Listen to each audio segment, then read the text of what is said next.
ஒன்று தீமோத்தேயு அதிகாரம் 1.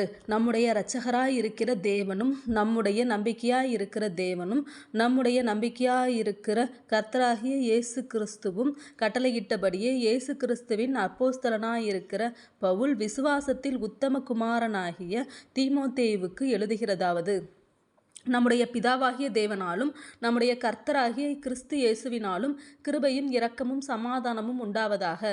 வேற்றுமையான உபதேசங்களையு போதியாதபடிக்கும் விசுவாசத்தினால் விளங்கும் தெய்வீக பக்தி விருத்திக்கு ஏதுவாயிராமல் தர்க்கங்களுக்கு ஏதுவாயிருக்கிற கட்டுக்கதைகளையும் முடிவில்லாத வம்ச வரலாறுகளையும் கவனியாதபடிக்கு நீ சிலருக்கு கட்டளையிடும் பொருட்டாக நான் மக்கெதோனியாவுக்கு போகும்போது உன்னை எபேசு பட்டணத்தில் இருக்க வேண்டிக் கொண்டபடியே செய்வாயாக. கற்பனையின் பொருள் என்னவெனில், சுத்தமான இருதயத்திலும் நல்மனசாட்சியிலும் மாயமற்ற விசுவாசத்திலும் பிறக்கும் அன்பே. இவைகளை சிலர் நோக்காமல் வீண் பேச்சுக்கு இடங்கொடுத்து விலகி போனார்கள்.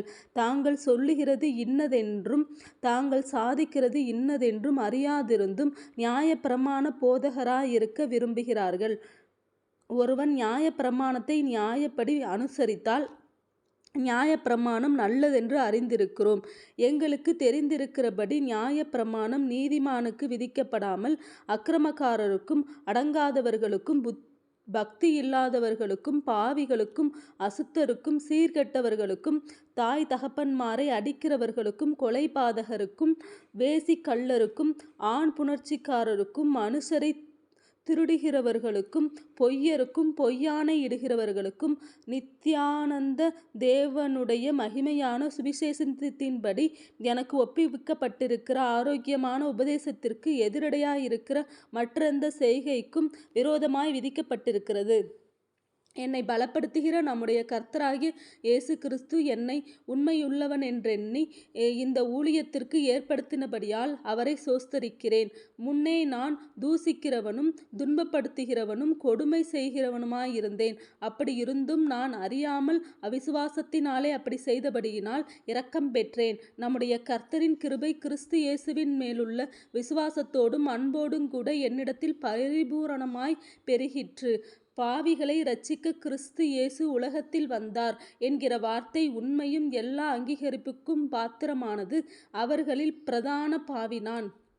அப்படியிருந்தும் நித்திய ஜீவனை அடையும்படி இனிமேல் இயேசு கிறிஸ்துவினிடத்தில் விசுவாசமாயிருப்பவர்களுக்கு திருஷ்டாந்தம் உண்டாகும் பொருட்டு பிரதான பாவியாகிய என்னிடத்தில் அவர் எல்லா நீடிய பொறுமையையும் காண்பிக்கும்படிக்கு இரக்கம் பெற்றேன். நித்தியமும் அழிவில்லாமையும் அதரிசனமுள்ள ராஜனுமாய் தாம் ஒருவரே ஞானமுள்ள தேவனுமாயிருக்கிறவருக்கு கனமும் மகிமையும் சதா காலங்களிலும் உண்டாயிருப்பதாக. ஆமேன். குமாரனாகிய தீமோத்தேயுவே, உன்னை குறித்து முன் உண்டான தீர்க்க தரிசனங்களின்படியே நீ அவைகளை முன்னிட்டு நல்ல போராட்டம் பண்ணும்படி இந்த கட்டளையை உனக்கு ஒப்புவிக்கிறேன். நீ விசுவாசமும் நல்மனசாட்சியும் உடையவனாயிரு. இந்த நல்மனசாட்சியை சிலர் தள்ளிவிட்டு விசுவாசமாகிய கப்பலை சேதப்படுத்தினார்கள்.